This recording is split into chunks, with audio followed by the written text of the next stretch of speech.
Live from New York City, it's the Gary Null Show. And now, your host, Gary Null.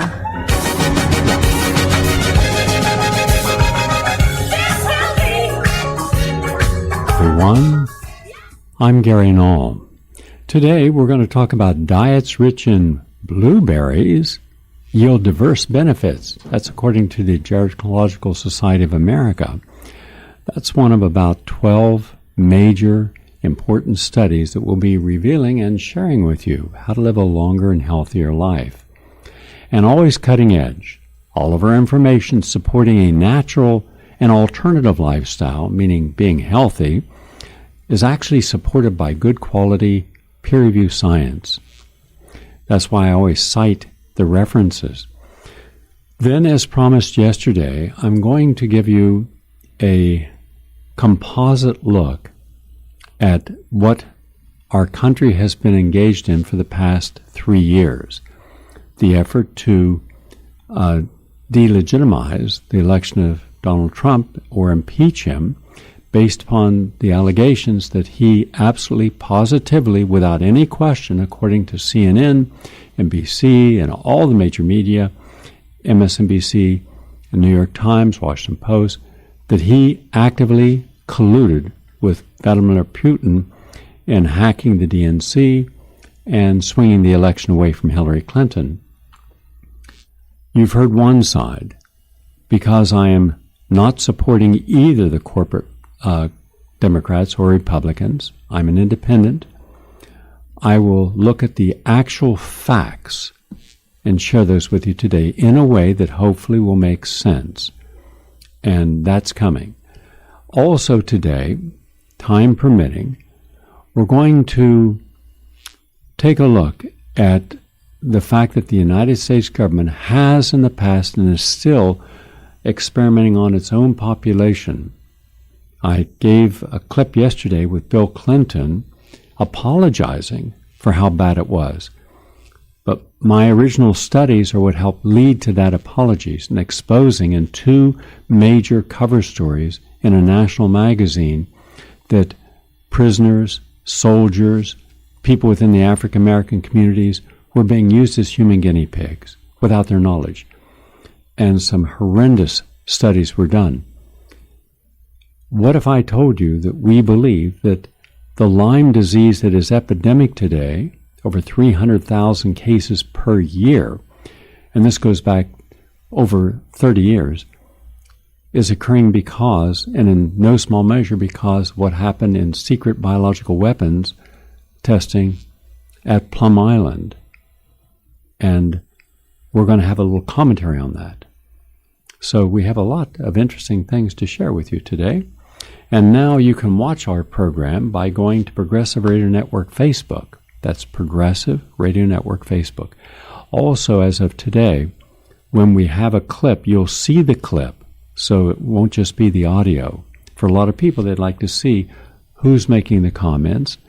And we have multiple people who are going to be contributing to today's program. So that's where we're at. Also, I'll bring you up to date on some other things that are just now in the news about this new lawsuit that's happening on the Zostavax vaccine that people believed would help prevent shingles, a herpes virus, and it turns out just the opposite. The vaccine causing worse cases of zosters. So we're going to explore that as well. But we always begin with the latest on health and healing.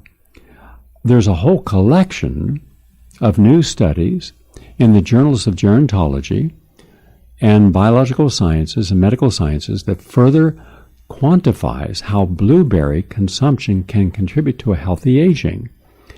And what they found is that it is really good at in its antioxidant capacity. That means it can help the brain, it can turn off inflammation, and think of all the ways that inflammation is causing disease: macular degeneration, cataracts, glaucoma, arthritis, COPD, all cancers, including leukemia. Those are all based upon inflammatory conditions, either as causative or promoting the severity. My suggestion is either fresh, frozen, or in concentrate, have a pint of blueberries each day. Now, the way you can get them, you can eat them because they're delicious, and especially wild blueberries are the best and most nutritious. But the concentrate will give you the most. So if you had like 3 ounces of wild blueberry concentrate each day, you'd be getting about a quart or more of blueberries equivalent into your body.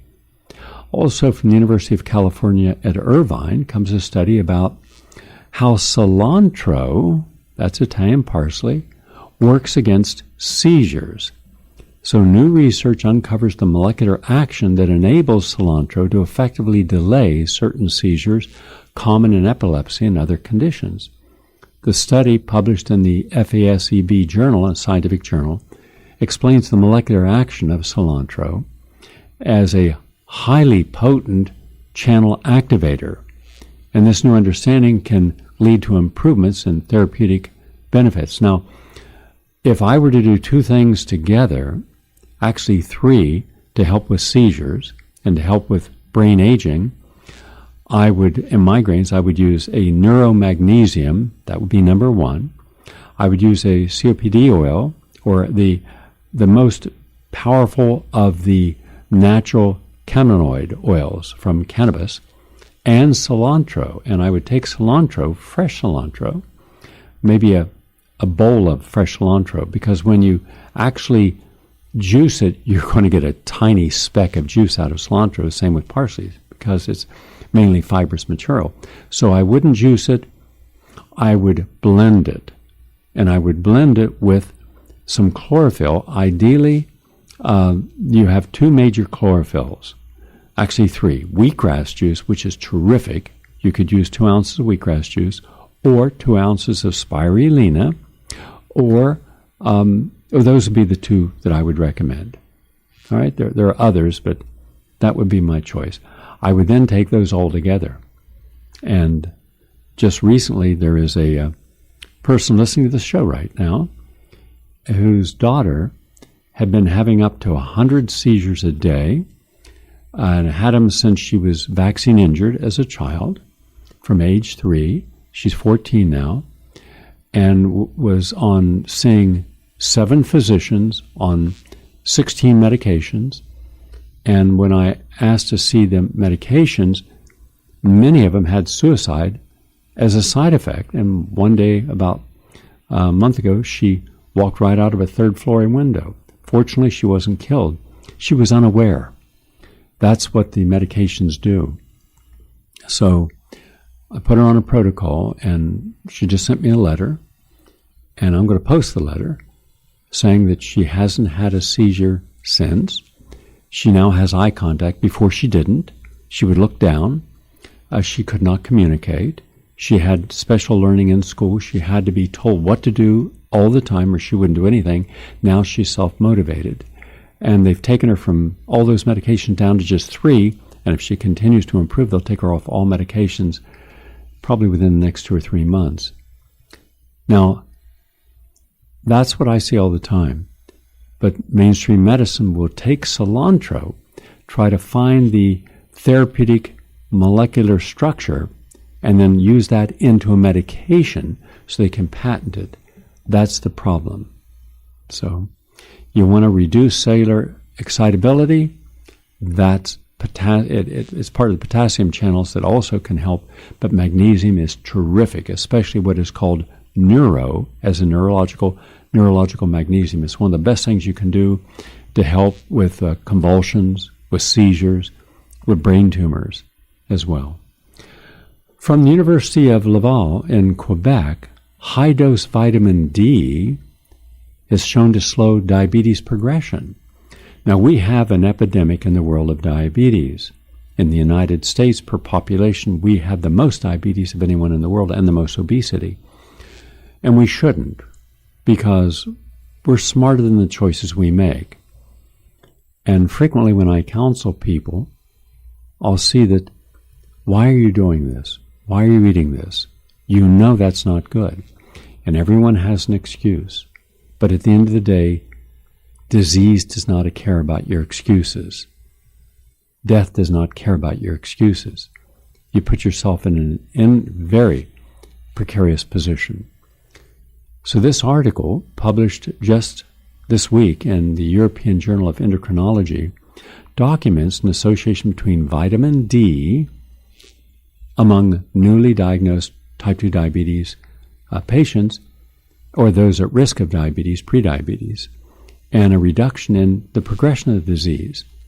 And that's important. This was a randomized double-blind placebo-controlled study. That's the gold standard for hyperinsulin, the way that you would evaluate in diabetes.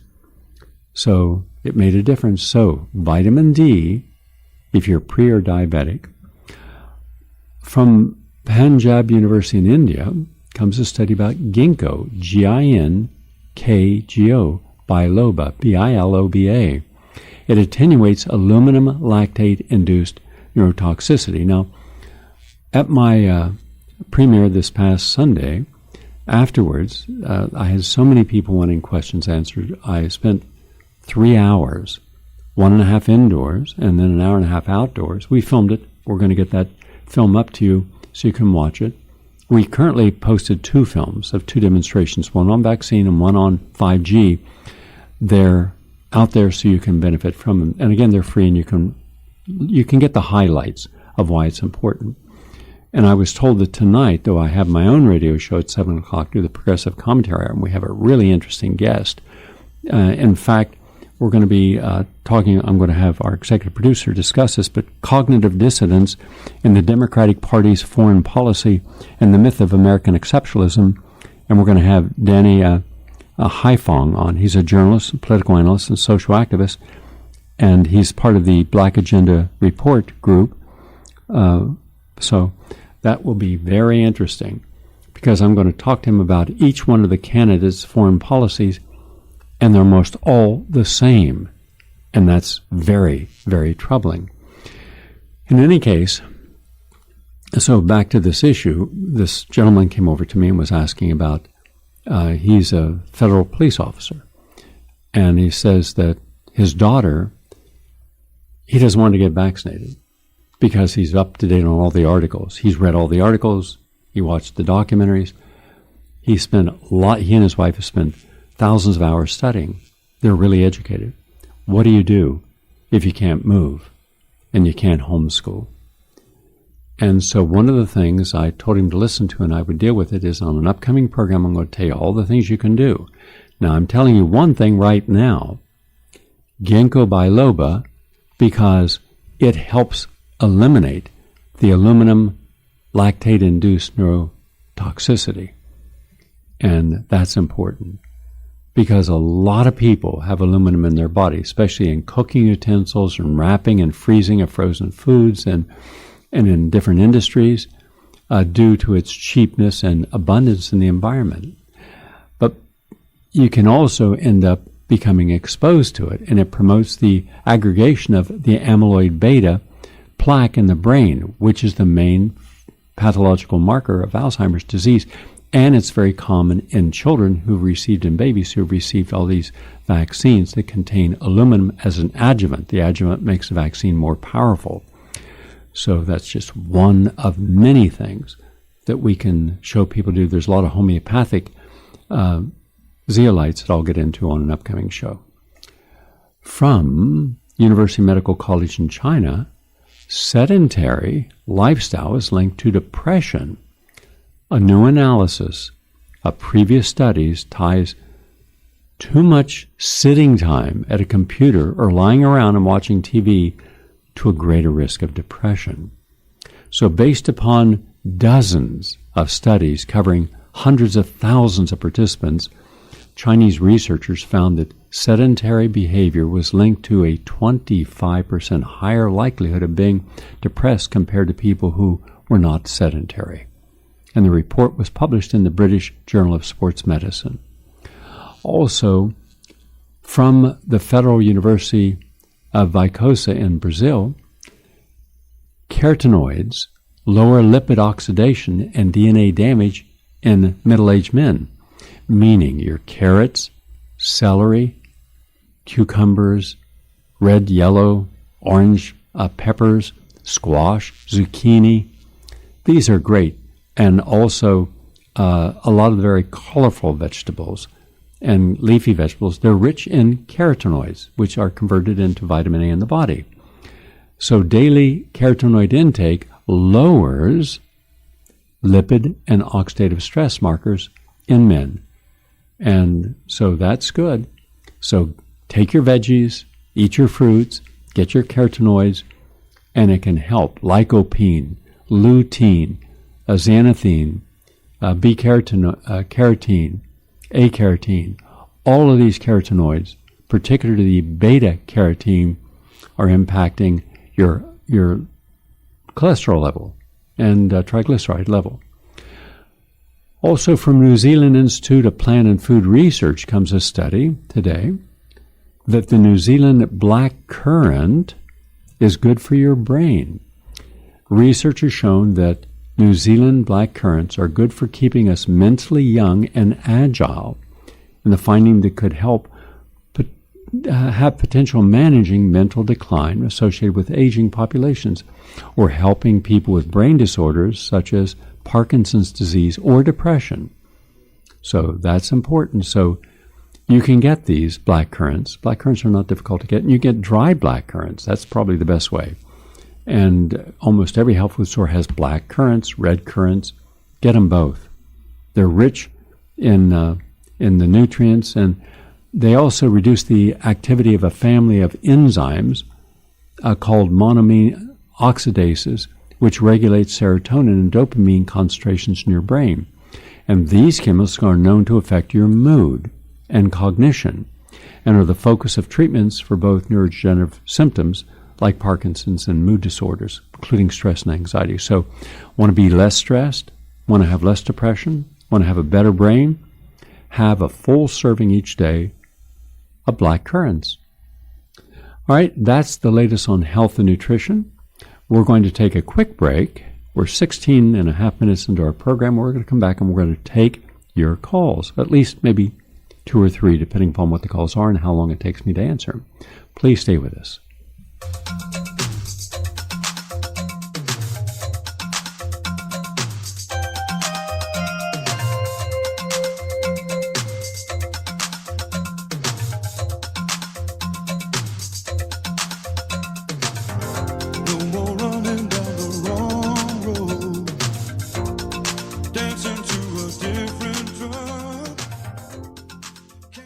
Hello.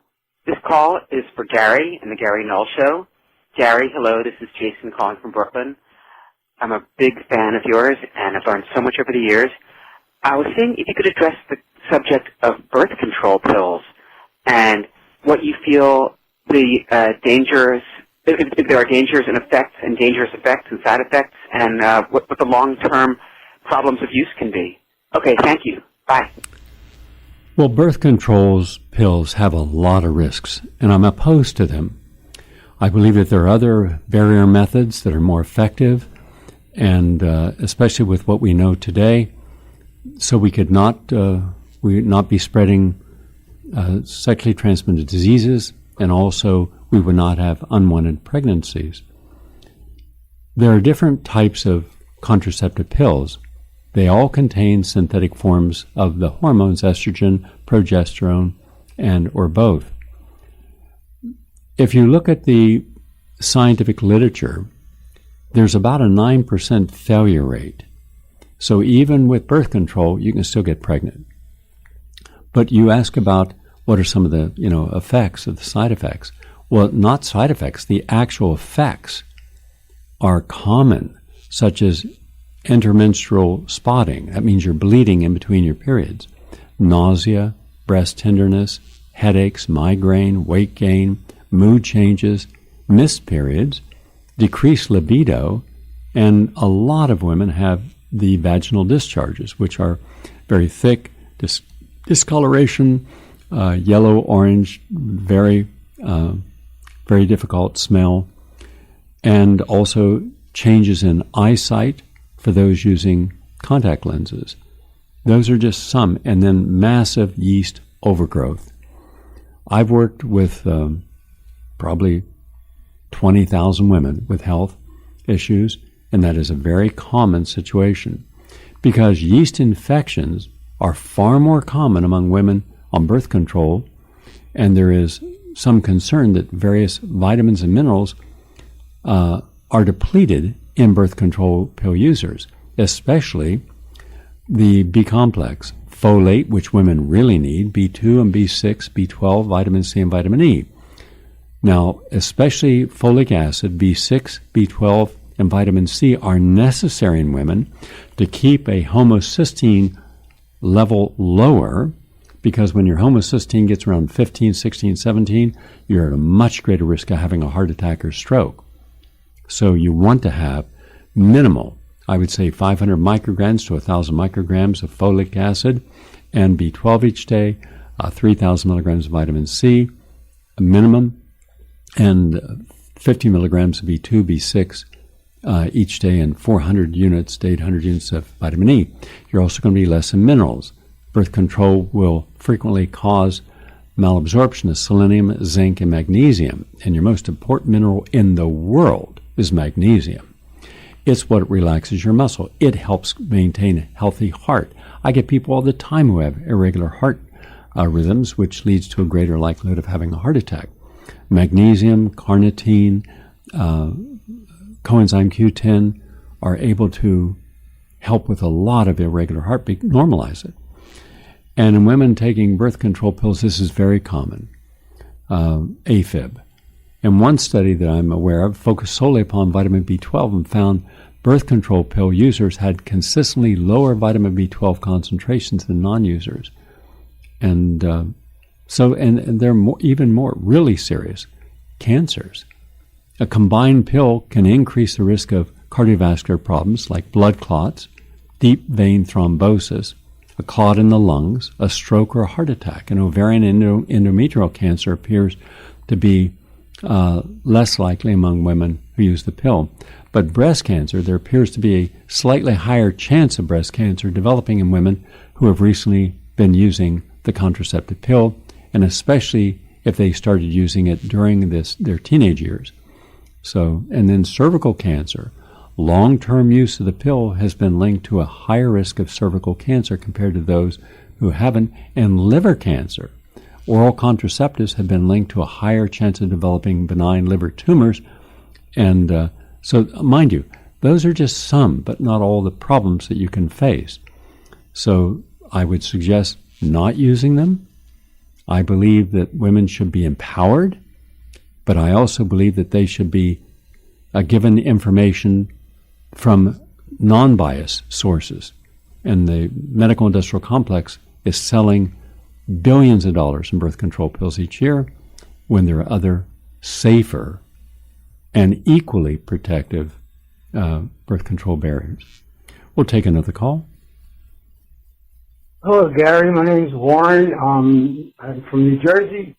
About a year or so ago, you mentioned a study that was done on blushberries, and that they actually started killing cancer cells within about 5 minutes after contact. I'm wondering if these are available somehow. Not easy to get. It was a blushwood berry, BLUSHWOD, and there was good research on cancer. It's from Australia, and they found that the berry was able to reverse cancer in 48 hours. That's what they said. And this study was conducted by researchers from the government-funded QIMR Medical Research Institute in Queensland, Australia. And you can go up and Google it. You can research it. You can find out for yourself and see where it's available. Right now, I can't tell you where it's available. I do know I read the study in PLOS One journal that showed complete destruction of tumors without relapse in 75% of the laboratory animals treated with the direct injections of the EBC-46 into cancerous cells. And in some cases, this destruction occurred in as little as 48 hours. And the compound works by three ways. Essentially, it kills the tumor cells directly, it cuts off the blood supply, and it also activates the body's own immune system to clean up the mess that's left behind. So that's what I know, and I believe it's very positive because it's non-toxic. But look to see which, on PubMed, which uses they now have and how you might be able to avail yourself of it. We'll take one last call. Hi, this is Karen from New York. This question is for Gary Null. Gary, I'm curious as to whether a person could get sick from living in an area where there's a lake with blue-green algae, or, the toxic blooms, or if one has to be swimming in the lake to get sick from it. Thank you very much for your answer and for all that you do. Bye. Well, living in Florida, I can tell you that the algae there has become a common daily occurrence. It used to come maybe a couple weeks of year when the Corps of Engineers would open the sluice gates and allow water to go both to the East Coast and to the West Coast. And then from Port St. Lucie down, you would see the algae. It generally wasn't very invasive. Now, it is massively invasive. It'll go 40 miles from the beach out. In fact, for the new environmental film, when we filmed down there, we went to the most popular beach, which is right out of Fort Myers, and then we went to the one in Naples, Florida, and then we went to the one in Bonita Beach, and it was packed with people. Not a single person was in the water. In fact, I was doing a commentary showing the people over my shoulder. Nobody was in the water. Now you can smell it, and it's dangerous. Remember, particulate matter can oxidize and go into the air. That's one of the reasons that I don't allow anyone to walk in my home with their shoes on. All right, I have flip-flops for them. Because what's on the bottom of your shoe comes inside, it dries, and then every time air moves, any air conditioner, just walking, it'll cause that to go up in the air, and now it gets in your face and your nose and your mouth. The same is true for the algae, and these algae can be in different varieties. It's not just one type of algae. They can have multiple algae. But it also is based upon the chemicals that have been used by the sugar industry and other industries in Florida without any control that overflow in Lake Okeechobee, the largest lake in Florida, one of the largest lakes in America. And then when it gets oversaturated, they have to let the water out. So the water gets in there. Now, historically, for the last 15 years, the most desirable city in America has been Naples, Florida. And right beside Naples is Marco Island. It's about 6 miles and off 41. In fact, I was just there and I was just filming. Marco's is relatively small. You can drive through the whole community, north, south, east, and west in 15 minutes. And what you see are very nice, but not lavish homes. And anywhere else in America, if you took the home that's on the canals and you put them in Cleveland, Columbus, they'd be considered a normal home.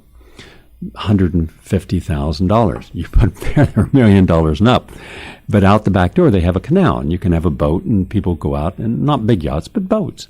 14, 20-foot boat, and you go out in the Gulf and sail around.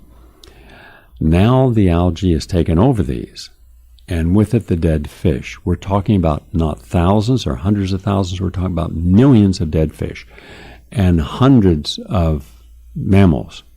And anything gets in that is going to die. And dolphins, manatees, etc. And then they biodegrade. Now you have flesh-eating bacteria on the beaches. Just walking in the sand, you can get a flesh-eating bacteria. And being in the water, you can get a flesh-eating bacteria. Man in Louisiana, man in North Carolina, swimming in a lake in North Carolina, I got a flesh-eating bacteria. And when you see the consequences of flesh-eating bacteria, it'll eat right through your body. And it kills people. I posted some photographs from where these flesh-eating bacteria were coming. So our ecological system is out of balance. We've overused it. We've overused our natural resources. In fact, there's a new study out today that shows that for the first 5 months of 2019, we've already exceeded the use of our natural resources on the planet. Meaning that China, India, the United States, Brazil, and other countries, that are on a massive growth rip and want more comfort foods and clothes and appliances and software, computers, cell phones. Those all have to come from the environment. And as a result, we've used up everything that we could. Now we're going into excess. And with excess, you end up in a tipping point. And now we're tipping. So here's the irony. At the very time when we should be paying attention to what's occurring in the world on all levels, we're not paying any attention. There are a handful of people who are, but even this young and very vibrant creature out there, wonderful young lady, Thermburg, she is coming to the United States. Now, everybody wanted her to come to their sessions. The president of France had a picture taking. Everyone's taking a picture with it. No one's doing a damn thing. Zero. Now, can she spark the youth in America to mobilize, to go on strike, to close down the schools until something is done? No. Because unlike many of the students in other countries that have a different upbringing and don't have the same dynamic in the family, especially of professional parents who live with a certain concept of entitlement. If you think children are entitled, where do you think they got that from? It's their parents. It didn't happen in a bubble. It happened because there was no real contact with the real world where there were consequences for cause and effect. There was no development of spiritual, moral, ethical, or community standards. It was, what's my get out of this? Tell me what I'm getting. Then I might show up, I might read something, I might share something, instead of what can I contribute. So the difference in dynamic is service to the world versus being served by your community, your family, and it starts with being served by your community. So she comes from a completely different background, as many of the people who've been inspired in Europe come from different backgrounds. They're much more grounded, much more literate on topics that are essential, and doing what they can. But when she was in Parliament, the Parliament mocked her. When she was in the French Parliament, they mocked her. So the idea is that in America, if we have a demonstration and people show up, suddenly that's a big deal. It's not. It means nothing. And people are not showing up. Not at all. Tiny groups of people are showing up. Now, if you want people to show up, just say we have no more money for federal workers. And suddenly everybody go to the street because it's them. It's personal. And we live in a completely self-contained monotheistic mindset. So will it change? No. So then to tie it back into your question, we have no one doing studies on the long-term impact of this overgrowth in lakes. The eutrophication of lakes isn't occurring now. It's been going on for over 40 years. I wrote in Clearer, Cleaner, Safer, Greener, A Blueprint for a New Environment, my best-selling book about the environment, at the beginning of Earth Day, decades ago, that we had acid rain. We had the eutrophication of the ocean and lakes, where you have overgrowth because of industrial and human spillage going in there. You couldn't use many of the beaches on Long Island this weekend, beautiful day to use the beach and beautiful beaches, because of excess fecal matter from humans. How did all that fecal matter get in there since we haven't had any flooding to overflow? It's because we have no systems that are working now. We're out of balance. So you got nice all over Florida. Let me give you the bad news first. And this is going to be confirmed when Richard and I were talking this morning. We're going to have a couple of the world's leading climatologists on. In the future, Florida is uninhabitable. It's just not sustainable. But you will not have anyone doing a damn thing about that, even with a Category 5 hitting it or Category 6, because people don't like to change. So no one's going to move off the beaches of America, even if they can't swim in them, even if the air is toxic, and the air is toxic, just like a gas hydrofracking. Nobody protested when someone came and gave them, $100 to put up a fracking. They didn't realize they could put that fracking site within 100 feet of their house, running 24/7. And where there's noise pollution, air pollution, water pollution, now you have all these diseases. Pennsylvania, you can write off the entire state of Pennsylvania as being sustainable for anything except corruption of politicians and unmitigated greed by the people doing something there. So if you've got algae in a lake, first have the algae tested to see what type of algae it is and whether it falls into a category of being toxic to humans. Then have a water sample taken. You can do this yourself. You can go down with a sterile bottle, take a water sample, take an algae sample in a separate one, and take it to a state lab. And they'll test it for you. Then you'll know whether or not you got to sell your place. Because this is new, the new order. The hottest day in France's history was last week. The hottest day in Germany history last week. Qatar last week. India last week. Iran last week. Oman last week. The hottest day in Arctic in human history last week. So that's the new normal. So now what we sweated in New York, that's the new normal. So get used to 115 to 120 to 125 degrees coming. And then you create more carbon dioxide because you're going to be using more of your air conditioning units. Okay? Hope that answers the question. In studio for a minute here is Richard Gale. And Richard, you've lined up a guest tonight. Would you tell us why this is such a unique person and the topic is so important? Hi, Gary. We're going to bring on for this evening, this is for the Progressive Commentary Hour. It's going to be 7 p.m. this evening, that's Eastern Time.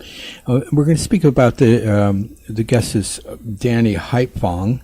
He's a journalist, investigative reporter, political analyst, primarily for the Black Agenda Report, but he publishes throughout the progressive blogosphere with Global Research, Counterpunch, dissident.org. Why should people want to tune in? Well, Danny's going to speak with you on a couple issues. One is going to be looking at the foreign policy records of some of our leading candidates in the Democrat Party. That is one, particularly Elizabeth Warren and Kamala Harris. But Danny also has been doing a considerable amount of research over almost for 2 decades now on American exceptionalism. Good. So we'll be looking at that, but also the history. The history is as well how we've led up to this myth of American exceptionalism today. Well, we look forward to asking some hard questions and getting some honest answers. Yeah. He's an outstanding journalist, so that's why we have him. And he's neat because he's from the younger generation, too. So good. It's good to bring somebody Thank like you. that on. That's tonight at 7 o'clock on the Progressive Commentary. Now, before we go to deconstructing the whole Muller, Trump crisis, I want to just share a few program announcements. I look forward to sharing with people our final New York area premiere of a new documentary, not the environmental documentary, that's coming in about 2 months, but of Curing the Incurable. It'll be at the Tinker, Tinker Theater at 132 Tinker Street in Woodstock, 1:30 to 3:45 this coming Saturday. All right, unfortunately, Felicia said she got so many calls she couldn't get her work done yesterday, so don't call Felicia, just show up. I'm sure there'll be room for you. It can accommodate a lot of people. I'll be there. I look forward to having a lecture and conversation afterwards, and also enjoying Kingston, going over and see Gerald Salante, and then see some other places that are interesting up there. Tinker Theater this Saturday for Curing the Incurable, and at 132 Tinker Street in Woodstock. Also, I'm going to be interviewing now for a personal assistant. Qualifications, it's a full-time job, well-paying. You got to be able to communicate with people. I do a lot of projects and be able to do research, communicate, and have a mind that's very multidextrous, where you can handle a lot of different projects simultaneously. Wonderful environment and great staff. If you're interested, you'll call at 646-926-5459. That's 646-926-5459. Also, we are filled up, no room, not in standby, nothing for the 2 study groups. I'm starting 4 weeks. Every Sunday, I'm doing a clinical study. It'll be on diabetes and arthritis, also insomnia, fatigue. That's one group. Then loneliness, sadness, and loss of purpose in life. And in the second group, they don't meet at the same time, one and then another. But you must verify or you don't get in. A lot of people call and say, yeah, I want to be in it, and then you never hear from them again. You've got to call that number today or tomorrow. Anyone who hasn't called and verified by Thursday, you're off the list. That's 646-926-5459. Now, and tonight, I can't be there, but they're going to, this is from Les Jameson. He said, Gary, I will be handing out Richard and your article, the two articles on 5G, with the screening of a 5G documentary tonight, and they're looking for a good turnout. And they're going to be at 7 o'clock at 224 Waverly Place in the West Village. It's a close walk from the 4th Street and the 14th Street stations. All right, there'll be discussion, follow. So that's sponsored by the Westview News. They had a reporter out there the other day on Saturday, too. A nice person, did a very good, and then also the Generation Zap film team. So that's tonight. I hope people attend that, and it should be very good. Now, here's what we're going to do. We're going to start with a clip from Tucker Carlson. I agree on some things with Tucker. I adamantly disagree on others. And we are sending him today, Richard Gale is sending him today, all of the articles that Richard and I have written over the last 3 years on global warming. We're also sending him today, and Sharon, our archivist, and Val in video production is going to send him Saving the Planet One Bite at a Time. We're going to send him all of our environmental documentaries. Our hope is that since he claims he is open-minded, that he will review this and hopefully motivate him to adjust his views on global warming. But on some things, like him going after the Koch brothers, wow, that took guts. And he did it like no one else in the mainstream media has done. Good for him. And also he's gone after a lot of people that should be gone after. But here's his view, and then I will discuss it after you listen to it. On this, he is right on point.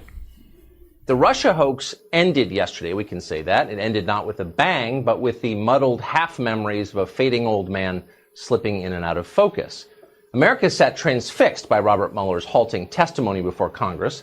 No honest person could have come away at the end believing that the President of the United States colluded with the Russian government to steal an election. That was the allegation, you'll remember. And then after the most extensive investigation in modern American history, we found the truth. And so tonight we can say conclusively, once again, what we told you the day this all started. The whole thing is a crock. It never happened. They were lying to you. That's clear now. The debate is over. But that doesn't mean the Russia story has quite ended. There are loose ends. For 2.5 years, some of the most powerful people in America, supposedly serious, well-educated people, very smart people, these people made wild and untrue and totally reckless allegations about issues critical to the life of this country, all on the basis of no evidence whatsoever. It's hard to believe they did that, but they did do it. What should happen to these people now? Congressman Adam Schiff, for example. Schiff claimed he possessed actual evidence of Russian collusion. And he didn't just say that one time, he said it repeatedly. And there is significant evidence of collusion. There is ample evidence, and indeed there is, of collusion of people in the Trump campaign with the Russians. I think there's plenty of evidence of collusion or conspiracy. Well, in the end, you know what happened or didn't. Schiff did not produce the evidence. He didn't have it because it doesn't exist. Schiff was bluffing, which is to say, lying. He still is, actually. As of yesterday, Schiff was continuing to claim that the Trump campaign, quote, embraced foreign help, made use of it, and covered it up. In other words, collusion. Schiff still believes the collusion hoax. Or does he? Today, Adam Schiff went on CNN to carry water for his boss, Nancy Pelosi. Impeachment might not be a great idea, he told CNN's viewers. But wait, that doesn't seem to make sense. If Donald Trump is working for a hostile foreign power, as Adam Schiff has told us countless times that he is, how can we not impeach him?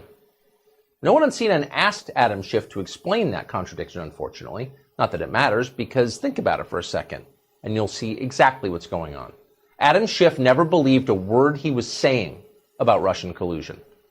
I suppose the good news is Schiff is not delusional. The bad news, though, is that Adam Schiff is a soulless liar. He's a man willing to say literally anything for political advantage. And that's really the worst of all. Being a lunatic would be much more appealing than that. Naturally, Washington being the place that it is, Adam Schiff has been richly rewarded for his shameless deceit. He is still the chairman of the House Intelligence Committee. That's one of the most powerful jobs in all of government. Schiff is all but certain to be there for years. But what about his enablers? And there are a lot of them, the journalists, the pundits, the fellow lawmakers who helped Adam Schiff tell his lies. These are the people you remember who blithely accused the sitting president of the United States of treason. The evidence suggests, indeed, Trump has been a pawn of the Russians. But when you start to see a pattern where he basically spouts Putin's lies, then we have to ask the most unusual and frightening question about our own president. Why this president seems to be putting Russia's interests ahead of our own. Well, Christy, the president's tweet trying to make the case that he's not a Russian asset really just undercuts his own defense. The president's tweet couldn't have been scripted better if it was written by Putin himself. This is nothing short of treasonous because it is a betrayal of the nation. He is giving aid and comfort to the enemy. Is there influence, whether witting or unwitting, by the Russians over President Trump? The possibility, the very real possibility, that President Putin holds damaging information over President Trump. Trump's eagerness to sell out America proves the Russians must have something, personally, politically, or financially, on President Trump. It proves that Trump is committing treason. Think about what you just saw. The last person in that montage was Nancy Pelosi. As you know, she's the Speaker of the House, third in line from the presidency. She's the country's most powerful lawmaker, supposedly a wise and sober person. And yet there she was telling you it's been proved that the President of the United States is working for a hostile foreign power. Has any speaker in American history ever said something that irresponsible? Maybe nothing comes to mind. But if you think that's shocking, consider this. Pelosi is still saying that. Our investigative producer, Alex Pfeiffer, ran into Pelosi just this afternoon on Capitol Hill and asked her. Listen to what she told our show. Speaker Pelosi, Alex Pfeiffer with Ted Carlson tonight. In January, you wondered what Putin had on Trump. After yesterday, are you any closer to figuring that out? We're in the courts right now. Are you any closer to figuring out what Putin has on Trump? That's why we need to have they have to answer our subpoena. Do you still think Putin might have some sort of blackmail on the president? I wonder what the Putin has politically, financially, or personally. So our president could be subject to blackmail, you think? The exchange isn't long, but it really tells you everything you need to know. Pelosi told our show the president is a traitor who is committing treason, and yet she doesn't want to impeach him. How does that make sense? Well, it only makes sense when you understand that Pelosi doesn't mean a single word that she says. Everything is political, meaning it's only about power. All right, those are some of the statements. I'm going to put some of the pieces together today, the rest of them tomorrow. I want you to hear Jimmy Dore. I want you to hear several other people's comments. First, pull back and let's look at the facts. The facts are that the government of the United States, mainly the Democrats and some Republicans, have been claiming that it was Russia that stole documents from the Democrat National Committee. In point of fact, that is not true, and there's not a shred of evidence that's true. Here is what we know. We know that the Clinton campaign felt that she had the election in the bag. We know that John Podesta, her campaign manager, and her were communicating, and in those communications, they felt it was a done deal. Then, lo and behold, because they never anticipated all the people, not those that are considered the racists and the white supremacists, but the people like the working people, the unionists, the people who've been betrayed and lied to and left behind by every administration, going back since Ronald Reagan, they finally had had enough. They switched over for no other reason, not because they liked Trump or found that his mannerisms were good, they're not, but because we're frustrated with no one helping them. So then, a person working inside the Democratic National Committee, his name was Seth Rich. And we have exclusive information tomorrow by a person who hired the investigator for the Seth Rich's family to find out about his death. He was shot in the back in a supposed robbery, but his watch, his wallet, his money, his bracelet, none of that was taken. And this is after it became known that he saw firsthand what everyone knows, and that was that the DNC with Debbie Wasserman Schultz and the other operatives around Clinton, the Clinton machine, and it is a machine, a very powerful one, realized that Bernie Sanders was going to get be the nomination.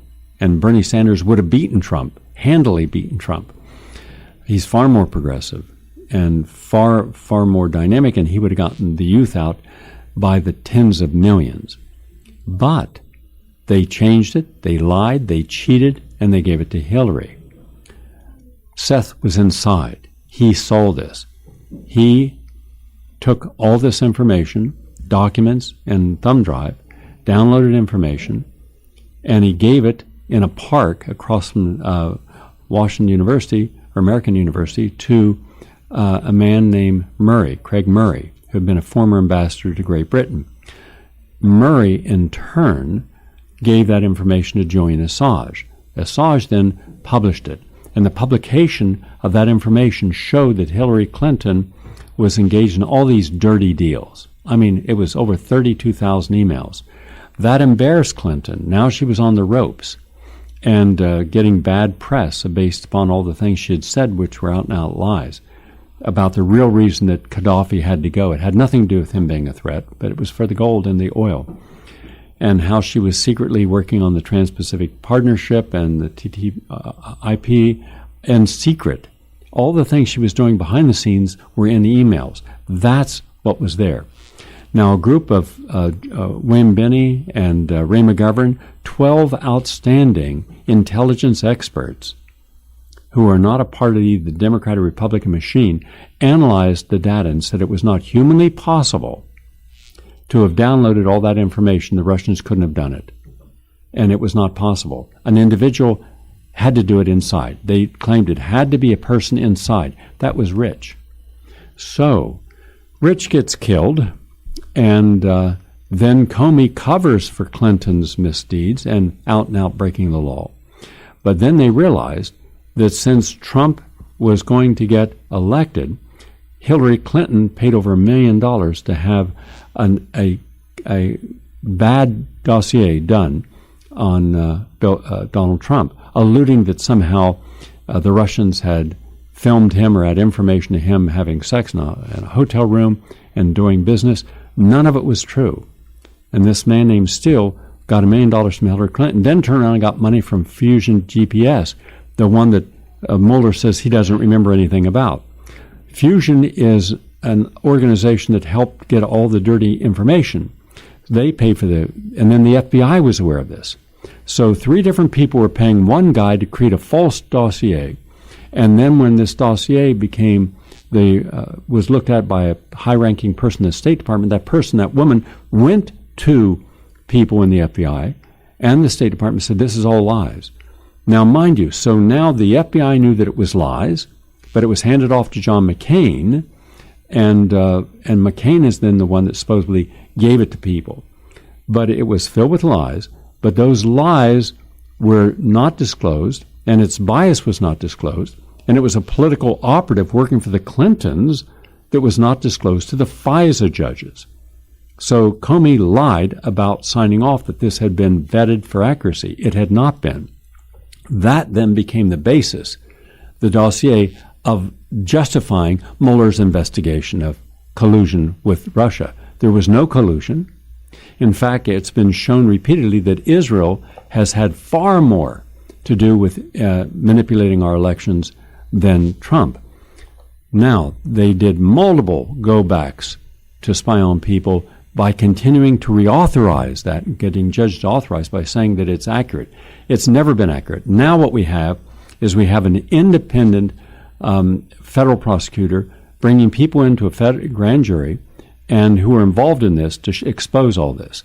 Plus we have the Inspector General of the Justice Department doing his final report, and that's why we haven't seen it, because all this new information about the the Steele dossier was false. They knew it before there was ever an investigation. So Comey did not, Mueller didn't answer this. When did you know that the dossier was false? Before he even started. Therefore, there shouldn't have been any investigation at all. If you want to dislike Trump, there's a lot there to dislike. You don't want him in office? Good for you. Vote him out the next time. But we had a coup d'etat, and it almost succeeded. And now we see who was complicit and who cannot be believed. The Washington Post, MSNBC, and all of its hosts, CNN, all of its hosts, the New York Times. So thank goodness there are independent people in this world who look for the truth, not just aligning politically. So there shouldn't have been a dossier. There should have been an effort to make it a better country by working on programs that actually empowered the Democratic base by showing we're doing something for you. They have done nothing. They politicized the immigration issue where they could have been actually helping immigrants and reforming the laws and stopping the inhumane treatment. They chose not to. Everything is politicalized and weaponized. And hence, they will have nothing to run on except their hatred for this man. Hate someone all you want, but in the real world, you should look at what you could do that is better than the person who is president. That's how you elect a president. Get someone who's better, who cares about all the people. Instead, they tried a coup, and that's all because of the Clintons. Behind all this is Bill and Hillary Clinton and her whole stay behind. There's probably upwards of 10,000 people who are part of that Clinton stay behind group. And to protect the Clinton interest at all costs, which is meaning protect Wall Street interests, big agribusiness, big pharma business, big banking business, and all the other major industries in the world supported Clinton because they knew if Hillary Clinton was elected, they would get more money than ever before. No one would go to jail. No one would be tried, as happened in the Obama administration. But it didn't work. And it failed. And it failed miserably. Now, that's only part of it. Tomorrow I'm going to show you more that you've never heard about on this issue, and I'm going to be bringing in video audio tapes. You can watch them about people who are deconstructing all that we know up to this point to show you that we, the people, have had 3 years of waste of time and energy instead of doing what they need to do to help all those suffering in those communities that haven't gotten attention or people that haven't gotten the care they deserve. I'm Gary Null. Thank you all for watching, and have a nice day.